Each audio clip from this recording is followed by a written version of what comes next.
で捕まえたらいいのかなと思ってでこううろうろしてたんですけれども、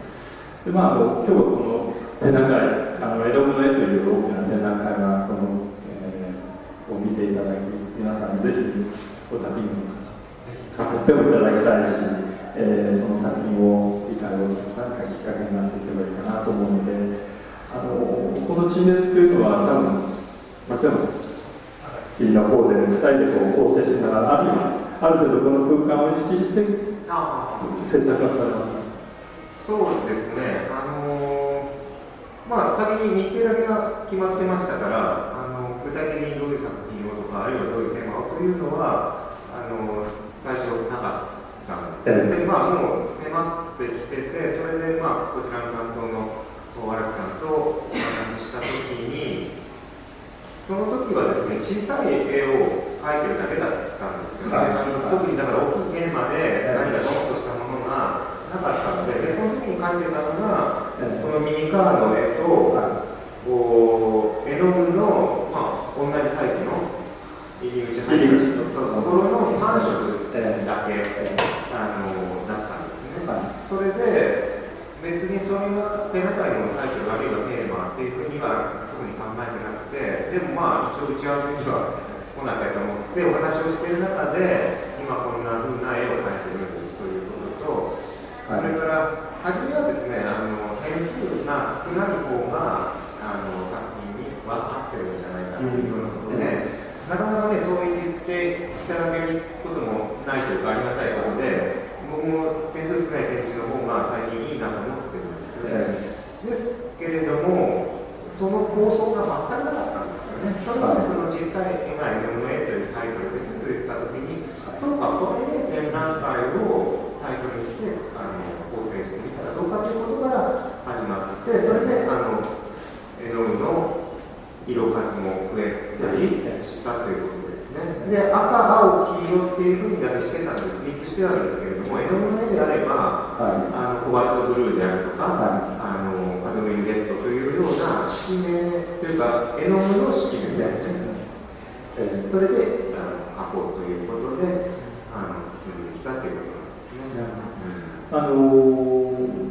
私なんかまずこの画廊へスッと入ってきた時にですね、その前にまず絵の具の絵っていうと、皆さんも正直、これはこの間ちょっとお話ししたんですが、最初に回文という言葉をご存知でしょうか。上から読んでも下から読んでも同じ文章。長いの知りませんけど、一番短いんでは、私たちが子供の頃言ったダンスが済んだ。逆から読んでもダンスが済んだ。あるいは竹やぶ焼けた。繰り返していますと、竹やぶ焼けた。また新聞紙。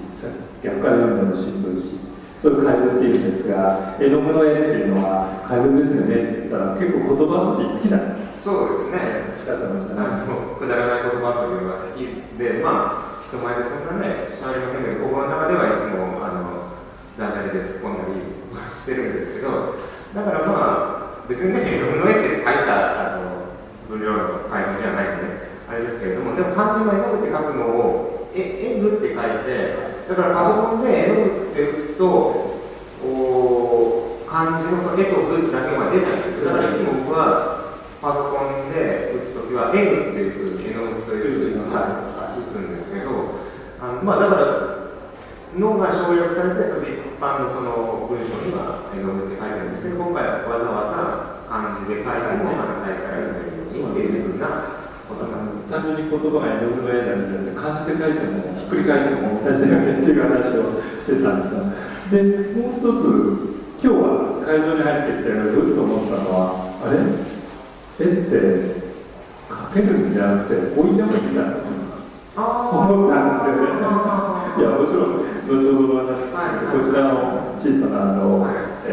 骸骨状態のものもあるんですが、あそこへ見たときにキャンバスのっていうか、際っていうか、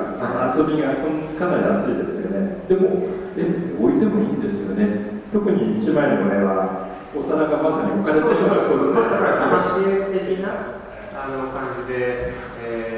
今持ってきてますね。騙し絵も、好きだっちゃ好きじゃないんですけれども、やっぱり単純な驚きっていうのは一つの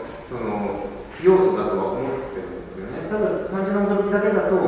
なんて言うんでしょう、朝いい感じ、船舶な感じには見られがちではありますけれども、一つの要素として重要だなとは思ってるんです。だから騙し絵として制作する人ってほとんど騙し絵ばっかりやってるんですよね。だから騙し絵的な要素としてあるということで、床面に置いたものを描いているということなんですね。この厚みは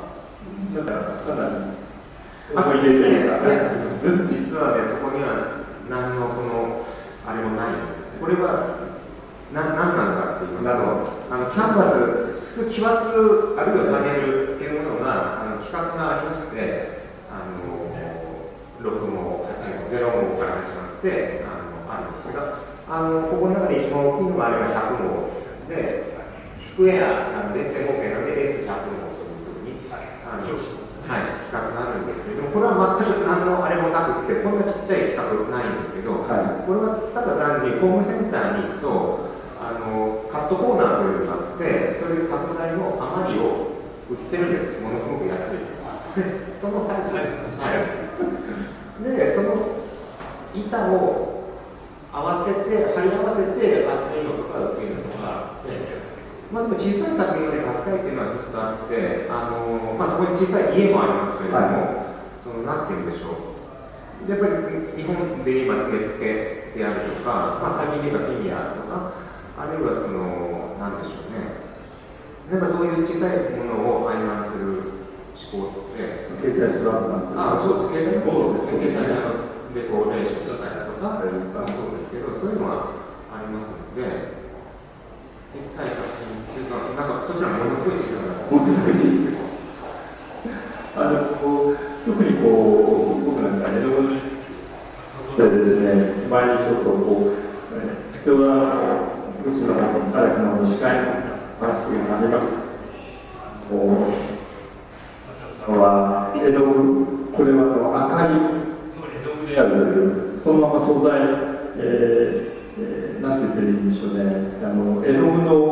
まさにこれ絵の具の絵なんですけれども、ご本人の意識の中では、この中に感情とかそういうものではなくて、まさにここには白い絵の具、ちょっと光ってる部分にはまた違う白いグレーの色、そういう非常に素材的な物事、素材そのものをここに塗りつけていくという感じ、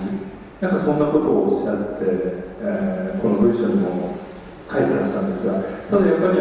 見る側は、私なんかは逆に中にもっと松山健さんという人が何を考えたのか勝手に想像していきながらこの厚みなんだろうとか、なんでこれ実は置いてもいいんだと思ったり、でもこの絵の具って、このまま外側の絵の具と同じ色なのかとか、いろいろ考えながら見てまいります。それがどんどん色のバリエーションが増えていって、ずーっと回って、今ここに5色、2、4、5色ですか、の作品があったんですが、この色の選択には当然、ただこの色を選んだ意味というのはやっぱりですよね。ありますけれども、最初の発想が絵の具の絵を描こうと思ったときに、赤、青、黄であろうと。まずはほとんど私が油描くときも混ぜるのは、それに白ですよね。だから白い絵もありますけれども、で黒はね、実は使わないんです。はい、それはなんでしょうね。黒強いんですよ。だから赤、青、黄色を混ぜると黒っぽい色になるんですけど、日本語の黒はものすごい強い黒なんです。まさに黒という色。だから、なんでしょう。で、私の中で人物というか、髪の毛とか、その黒とはやっぱり違うんですね。別にそれもそれはイケメンとかね、